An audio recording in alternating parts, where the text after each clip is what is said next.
Hi friends, कैसे हैं आप सब। टी टाइम ब्लॉग विद नीलम में आप सबका स्वागत है। तो फ्रेंड्स, अभी मेरे पास बहुत सारे सवाल आए हैं करवा चौथ से रिलेटेड। छोटे छोटे कई सारे क्वेश्चन और डाउट हैं, तो मैं उसी से रिलेटेड एक लास्ट वीडियो डाल रही हूँ करवा चौथ से पहले की। अभी मैंने कई सारी वीडियो डाल रखी है, मैं उसका लिंक भी डिस्क्रिप्शन बॉक्स में दे देती हूँ। बट ये वाली वीडियो ज़्यादा यूजफुल और इम्पॉर्टेंट इसलिए है क्योंकि करवा चौथ से एक दिन पहले जितने सारे डाउट है क्लियर करने के लिए ये वीडियो काफ़ी यूजफुल है। तो प्लीज़ आप अपने जानने वालों को भी थोड़ा शेयर कर दें ताकि उनको भी काम आ जाए। तो फ्रेंड्स, क्या आप लोगों को भी कुछ दिख रहा है क्या? ये देखिए, मैं पास में कैमरा लेके जा रही हूँ। मैं ये सफाई कर रही थी, जाला मार रही थी, तो ये बाहर की तरफ से कबूतर बैठा हुआ है। बट इधर से मैं चाहे जितना भी आवाज़ लगाई, जितना भी आहट हो रहा था, लेकिन ये हट नहीं रहा था, बल्कि और ना तो मेरे कैमरे की तरफ ही देख के सेल्फी लिए मतलब खिंचवाया जा रहा है। तो खैर, मैं भी इनके 2-4 फ़ोटो और वीडियो बना ली थी। तो फ्रेंड्स, अभी मैं ली हूँ एक बड़ा सा टब जो मेरे पास खाली पड़ा हुआ है। आप कुछ भी, कोई भी डलिया, बास्केट कुछ भी रख लीजिए और एक दिन पहले अपने पूजा की सारी सामग्री एक जगह एकत्र कर लें। चाहे आप घर के अंदर पूजा करिएगा या छत पे करिएगा। जैसे एक जगह रहने से क्या होगा कि आपको वो बास्केट उठा के लेके जाने में आसानी होगी। ये बात मैं पिछले वीडियो में भी बताई हूँ फ्रेंड्स आप लोगों को। अभी नेक्स्ट टॉपिक पे बात करते हैं। तो फ्रेंड्स, सबसे पहला क्वेश्चन आता है कि मतलब सासू माँ को जो देने वाली थाल होती है, सुहाग की चीज़ें होती हैं, उसमें हम क्या क्या दें। तो देखिए, ये सब कुछ आपके ऊपर डिपेंड करता है। आप चाहें तो उनको सोने से लाद दें और नहीं तो सुहाग की चीज़ों में तो एक चूड़ी भी दे देंगी तो भी चल जाएगा, क्योंकि वो तो हमारे सामर्थ्य के ऊपर है ना, हम कितना वो करते हैं। और बाकी अपना शौक, तो आप साड़ी, कपड़ा, उनकी ज़रूरत की बहुत सारी चीज़ें भी हो सकती हैं। और साथ में सुहाग में क्या क्या आता है, जितना कुछ आता है, चूड़ी, बिंदी, सिंदूर और ये बिछिया वगैरह, जो कुछ भी आता है आप सब कुछ दे सकती हैं एक थाल में सजा के। उसके साथ फल और मीठा देते हुए उनका पैर छू लें जब पूजा आपका संपन्न हो जाए। तो ये हो गया आपका पहला क्वेश्चन का आंसर। अब इसी से रिलेटेड दूसरा क्वेश्चन आता है कि अगर मेरी सास नहीं है या है लेकिन लेना नहीं चाहती हैं, बहुत सारे रीज़न हैं, मतलब कि पंगा चल रहा हो अगर सास से, और अगर सास नहीं लेना चाहती हैं आपका चढ़ाया हुआ सामान, आपसे बात व्यवहार नहीं है, तो इस कंडीशन में आप अपनी पूजा की थाल मतलब सुहाग वाली थाल किसको देंगी। आप दे सकती हैं अगर ससुराल पक्ष में है तो, मतलब वहाँ पे अगर कर रही हैं तो आप अपनी जेठानी को दे दीजिए, जिसको भी आप मानती हो, आपसे कोई बड़ा है, कहने का मतलब आपसे कोई बड़ा है जो सासू माँ के जैसे ही है, ठीक है, तो उनको आप दे सकती हैं। वरना आप सिंपल सा है कि सुहाग की चीज़ें लीजिए, चढ़ाइए और दान कर दीजिए आप। तो हो गया पहले क्वेश्चन का आंसर। अब दूसरा क्वेश्चन आता है कि जो हम लोग सरगी खाते हैं, तो इस बार क्या हर बार मतलब सरगी का जो टाइमिंग होता है भोर के मतलब 4 से 5 के बीच में सरगी खा लेना चाहिए, यानी कि सूर्य उदय से पहले ही खा लेना चाहिए। सरगी में क्या क्या खा सकते हैं, चाय पी सकती हैं, फल खा सकती हैं, मीठा खा के पानी पी सकती हैं। अच्छा, कहते हैं कि सरगी सासू माँ देती हैं। अगर सासू माँ नहीं है या हैं, वही वाली वजह है कि किसी भी कारणवश अगर वो आपको नहीं दे रही हैं या नहीं है, तो उस कंडीशन में आप क्या करेंगे, खुद से बना के खा लीजिए, क्या दिक्कत है। तो आप खुद से ही सरगी खा लीजिएगा, ठीक है।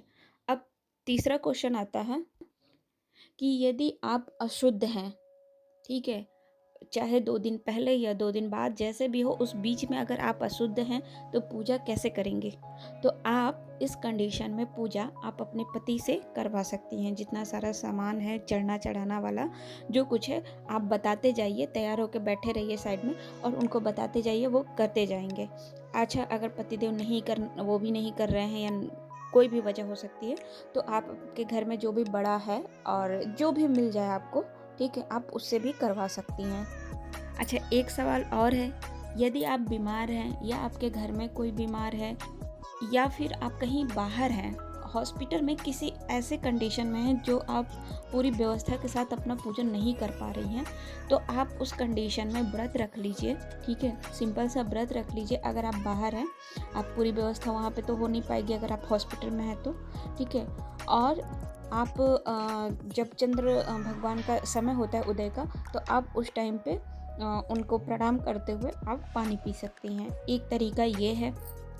और एक सवाल ये कि अगर आप प्रेग्नेंट हैं, आपको दवाई भी लेनी है और उस टाइम इतना भूखा लंबा टाइम तक नहीं रहा जा सकता है, तो ऐसी कोई बहुत बड़ी कंडीशन नहीं है कि नहीं आप नीरा जल ही रखिए। अगर आप रखने की सक्षम है तब रखना चाहिए। अगर आप सक्षम नहीं है तो प्राण दे के हमको ये काम नहीं करना, ये व्रत नहीं करना है, तो आप फल फूल खाते हुए, मीठा उठा खाते हुए, फल खाते हुए, जूस पीते हुए आप अपना ये व्रत कर सकती हैं, कोई दिक्कत नहीं है। और अब एक सवाल और है कि बहुत लोगों का क्वेश्चन है कि मेरे पिछले साल का ही वो है, चलनी है, करवा माता की तस्वीर है, और भी कई ऐसे, जैसे मिट्टी का करवा छोड़ के जो कुछ भी आपका पूजा का सामान है आप उसको रीयूज कर सकती हैं, अगर वो आप वैसे ही उठा के रख दी हैं साफ़ सुथरा तो। नहीं तो आपको फिर से नया खरीदना पड़े, मतलब साफ़ होना चाहिए। आप पहले से ही कहीं इधर उधर फेंका गंदा नहीं रहना चाहिए। बाकी आप पुराना सामान भी पूजा का यूज कर सकती हैं, कोई दिक्कत नहीं है। और फ्रेंड्स, अब ये मेरे हाथ में है जनेऊ, सफ़ेद कलर का जनेऊ, जो चंद्र भगवान का जब हम पूजन करते हैं तब अर्पण किया जाता है। और आपके कपड़े का कौन सा कलर पहनेंगी, तो लाल, पीला, नारंगी, गुलाबी पहन सकती हैं। काला, नीला, सफ़ेद बिल्कुल नहीं पहनना है। एक लोगों का क्वेश्चन आया था कि वो उनके यहाँ कंडीशन कुछ ऐसी है कि वो कुछ भी खरीदने के अभी सामर्थ्य में नहीं है, कुछ भी नहीं खरीद सकती हैं, और वो पूजा कैसे करें। तो फ्रेंड्स, मेरे ख्याल से तो भाव की बात होती है। भगवान हमारे भाव के भूखे होते हैं, हमारे सामान की नहीं, हमारे तौर तरीक़ों की नहीं। तो सीधी सी बात है कि अगर कंडीशन ऐसी है तो आप भगवान से प्रे करिए, अपनी जो भी दिक्कत है, परेशानी है, आपकी पूजा अर्चना जो भी है, आप मन में लेते हुए, उनको प्रणाम करते हुए अपनी बात रखिए। ठीक है, उनसे प्रे करिए, कथा करिए। ठीक है, सिंपल सा करिए, कोई दिक्कत नहीं है। कोई ज़रूरी नहीं है कि हम सब कुछ उतना झमेला फैला के करें तभी भगवान हमारी सुनेगा और तभी हमारी पूजा सफल होगी, ऐसा कुछ नहीं है। और फ्रेंड्स, अभी मैं ये प्लेटफॉर्म अच्छे से साफ़ करके खाली कर दी हूँ, ताकि अभी मैं करवा चौथ के दिन जब जो कुछ भी बनाऊँगी तो मुझे फट से रखने की एक अच्छे से ठीक से जगह मिल जाएगी। तो आप लोगों की समस्याओं को हल करते करते मैं अपनी भी समस्या का हल कर रही हूँ। ठीक है, और दिवाली की सफाई तो करनी ही करनी है, तो सब साथ साथ चल रहा है। अच्छा, अभी एक और इम्पॉर्टेंट बात अभी बता देती हूँ आप लोगों को कि करवा चौथ वाले दिन आप लोग उसका क्या बोलते हैं, आटे का दिया बनाकर ज़रूर उसमें बाती लगा के ज़रूर जलाइएगा। इस बार कुछ ऐसे संजोग बन रहे हैं कि बता रहे हैं लोग कि बहुत अच्छा और शुभ माना जाता है आटे का दिया जलाना। तो मुझे मतलब पता चला है, नॉलेज मिली, तो मैंने सोचा कि आप लोगों को साथ भी शेयर कर लूँ। तो फ्रेंड्स, अभी कौन से क्वेश्चन का आंसर छूट रहा है, कुंवारी कन्या वाला, कि कुंवारी कन्या अगर व्रत रहती हैं तो वो किस तरीके से पूजा करेंगी। तो पहली बात तो आप अगर शादी नहीं हुई है तो आपको एकदम से निराजल रहने की ज़रूरत नहीं है। आप हल्का फुल्का खाते पीते रह सकती हैं और पूजा आपको वैसे ही करनी है, बस आपको सुहाग की चीज़ों को छोड़ के पूजा करनी है। आप भी कथा पढ़िए, भगवान से जो भी पूजा अर्चना करनी है आप भी सब कुछ सेम करेंगे, बस आपको सुहाग की चीज़ें नहीं यूज करनी है। और फ्रेंड्स, एक चीज़ और है कि जो सिंदूर वाली बात आती है कि आप कौन सा सिंदूर वहाँ पे लेके बैठेंगे उस दिन, कौन सा, तो जो हम लोगों की शादी के टाइम जो सिंदूर दान होता है ना, पीला वाला, वो यूज करना है। उसको पूजा के स्थान पे रख के पूजा करिएगा।